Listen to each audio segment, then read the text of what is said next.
O evangelho mais antigo que a gente tem notícia não é o de Mateus, que embora alguns escritos que se encontram dessa herança, eles estejam numa linguagem bem antiga, até mais antiga que a linguagem grega, que foi encontrado, sim, o primeiro, que é o Evangelho de Marcos.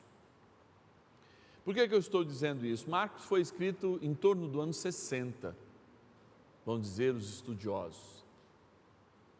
No ano 60, possivelmente 30 anos ou menos, a respeito de Jesus. Mateus um pouco depois, bebendo de algumas fontes em que os estudiosos assim falam, que narram a ressurreição, que narram os acontecimentos da paixão de nosso Senhor Jesus Cristo.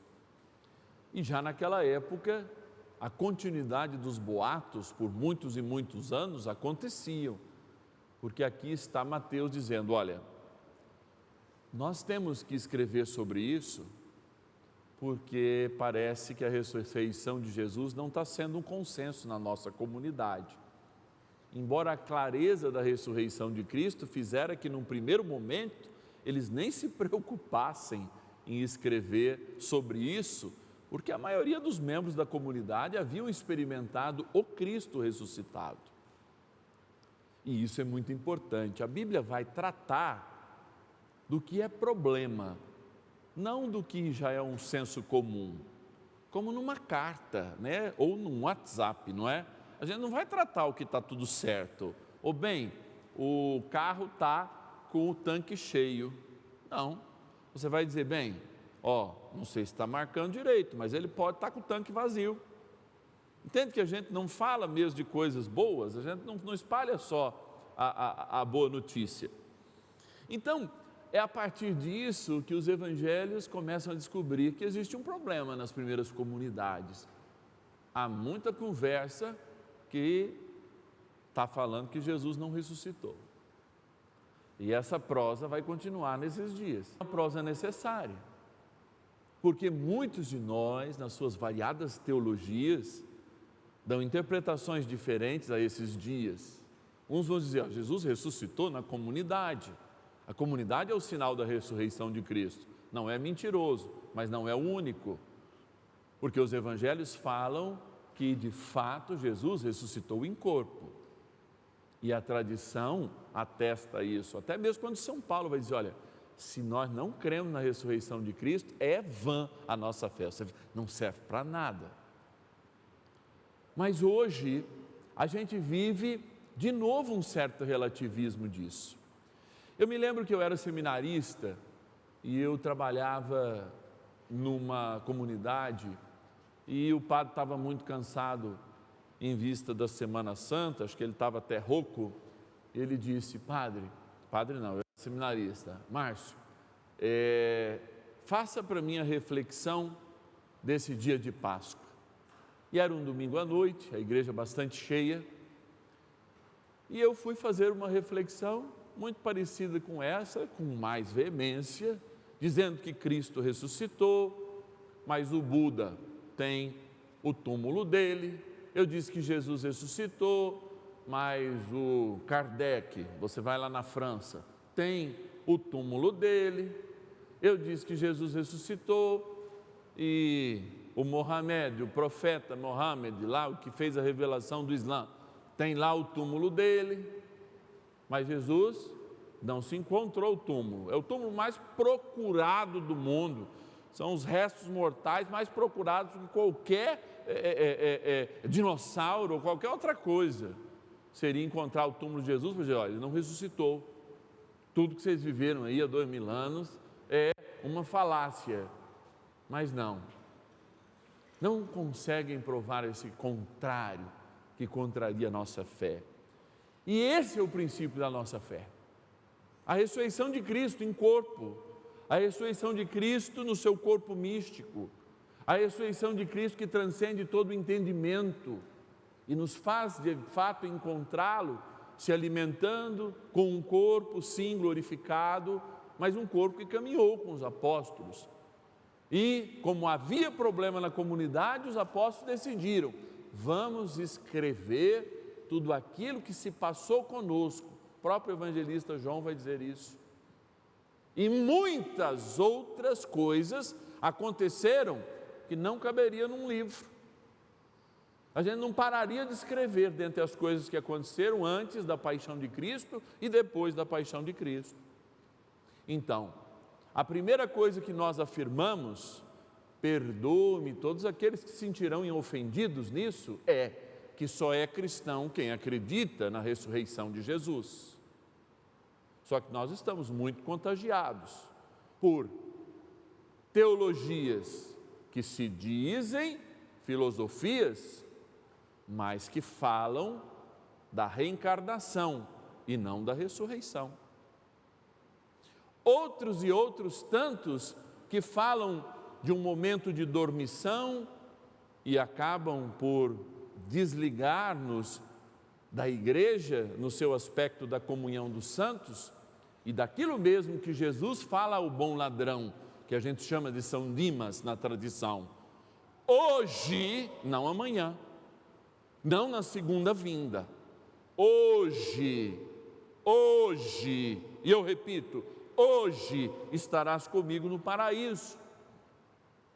Por isso que a maior declaração de amor que nós podemos fazer, quando celebramos o Cristo ressuscitado, ao acender esta vela, que não é uma vela grande, mas traz consigo o símbolo da ressurreição de Cristo, a luz de uma nova criação, em que o homem é criado segundo a imagem e semelhança de Deus na primeira criação, e agora ele é criado à imagem do seu Filho, que imprime em cada um de nós o seu caráter.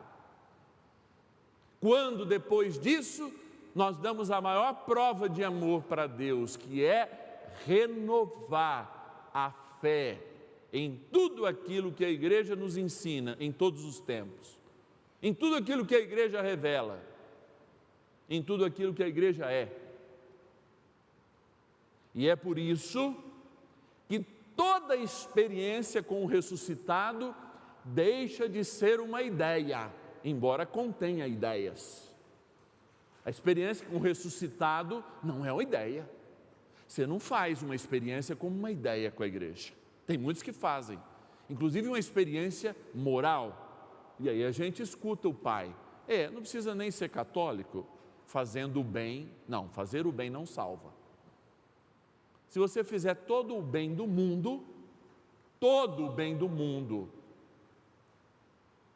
e não tiver o coração contrito em obras unidas à tua fé, em vão vai ser suas obras. É muito pior, é claro, que você dizer que você tem fé e também não fazer obras, porque essas coisas não se separam.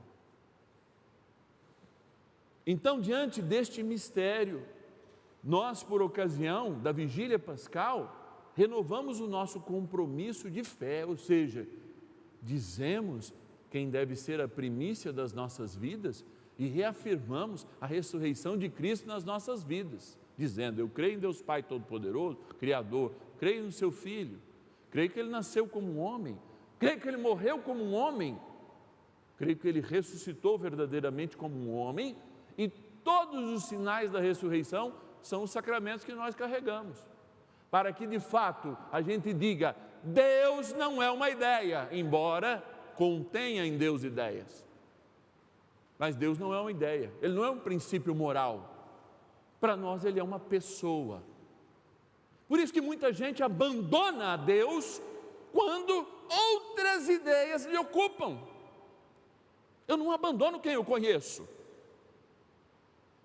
Algumas vezes, mamãe está aqui, eu tenho duas, vocês sabem, e as duas possivelmente estão em casa rezando comigo. Eu não apenas creio que elas existam, e eu não creio porque elas me contaram, uma que eu saí da barriga dela e outra que foi fazer esse favor maravilhoso de me criar grande parte da vida, para que a outra também pudesse continuar o seu trabalho e tudo mais. Assim eu vivi.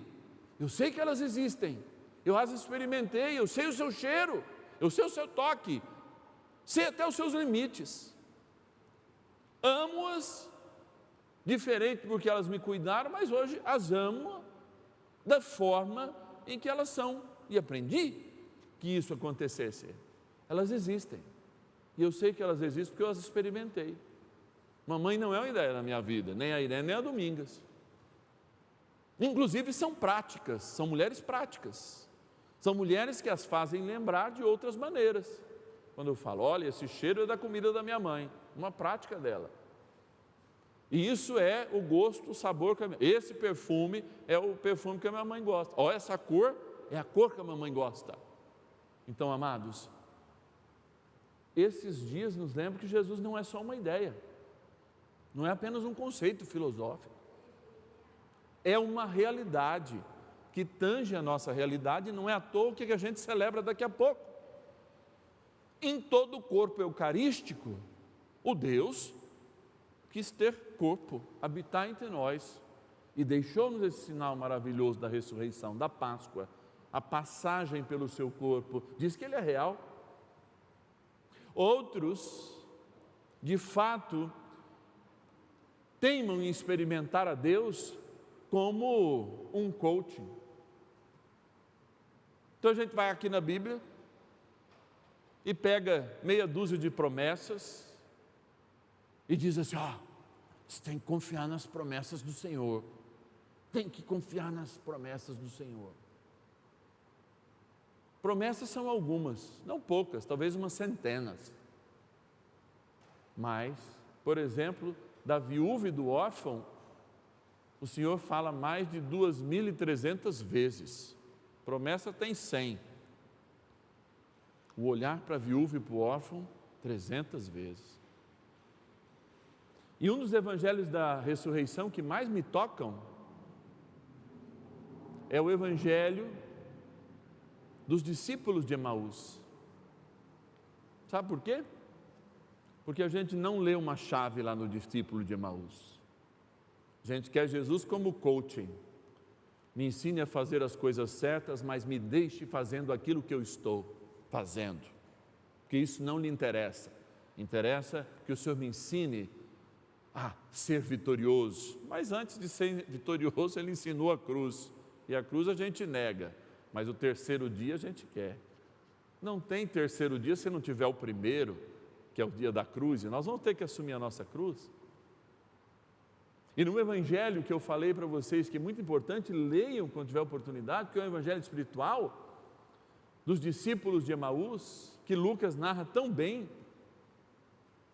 Ele vai falar justamente de dois homens que partiram, ficaram emocionados com Jesus, e aí eu digo, Jesus não é só uma emoção, é muito mais, é uma pessoa.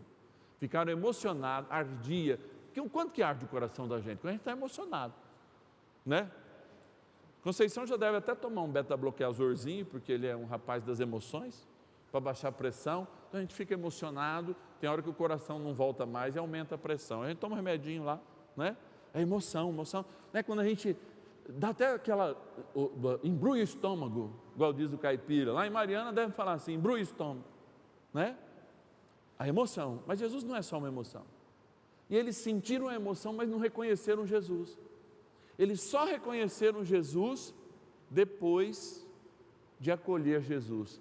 Nas obras de misericórdia, Jesus diz assim, vocês têm que me reconhecer naquele estrangeiro que precisa de um lugar para dormir. Quando eles chegam em Emaús, Nicópolis, Jesus vai à frente. Vocês lembram desse evangelho? Eles falam assim, meu amigo, que isso, é tarde, colega. Volta daqui, vamos dormir, vamos jantar lá com a gente, vamos dormir lá em casa. E Jesus volta. E quando Jesus entra na casa deles e vai fazer a refeição, o que acontece? Eles reconhecem Jesus ressuscitado. Amados, a ressurreição nos diz que Deus não é uma ideia, que Deus não é um coach para nos incentivar e que Jesus não é um sentimento, Ele é uma pessoa. E se a gente quiser encontrar essa pessoa, viva as obras de misericórdia, porque todas as vezes, eu dizia ontem para a minha turma de primeira comunhão lá, todas as vezes que de fato eu acolher o menor dos meus irmãos, a Eucaristia que eu levo terá um outro sabor, o sabor de vida, o sabor de uma pessoa que transcende a ideia, que transcende os sentimentos, que transcende tudo aquilo que poderia ser substituído, visto que uma pessoa jamais pode ser substituída. Pode até ser substituída naquilo que faz, só que ressurreição nós não falamos daquilo que faz, nós falamos daquilo que é. É Deus que, assumindo a nossa condição, morreu para que tivéssemos vida e ressuscitou para que essa vida fosse abundante na nossa vida. Uma feliz Páscoa e que a gente viva o Cristo ressuscitado. Aleluia.